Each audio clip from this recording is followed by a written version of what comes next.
হাতে হ্যাঁ ভাই। রোজার দিন আসলো। হ্যাঁ। আসলে সারা বছর বাদে একটা মাস রোজার দিন আসে, আল্লাহ দেয় আমাদের হেদায়েত করবে। হ্যাঁ নামাজ অবশ্যই। কালাম পড়া লাগবো, রোজা রাখা লাগবো। আর মেন কথা হইলো যে নামাজের চেয়ে হুম। হাজার গুণ এবাদতের চেয়ে ঋণ আগে পরিশোধ করা লাগে। তা তো অবশ্যই। ঋণ পরিশোধ করার আগে দরকার। কত লোকের থেকে টাকা পাওয়া যাবে, মানে কাজটা বেরেই না, হ্যাঁ। মানে টাকা দেওয়ার ভয়ে রাস্তা দিয়ে আটেন, এরকম অবস্থা। আমি কি করার কও?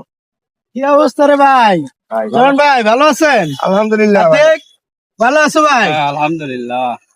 কি করতেছেন? এই তো ভাই নামাজ কালাম পড়া লাগবো, যেটা শুরু। ও, আমিও আসতেছি আপনার উদ্দেশ্যই। কি আপনি আমার কাছে কটা টাকা পাইতেন, আপনার কাছে নিয়েছিলাম হাওলাত। কি রোদ রে ভাই, রোদের লাগা আপনি কটা টাকা পাইতেন, এই উদ্দেশ্য করে আইলাম যে আপনার টাকা কটা দেই, রমজান মাস দিলাম, না হলে রমজান মাস এই দিলাম যে আসলে মানুষের সমালোচনা করা লাগে না।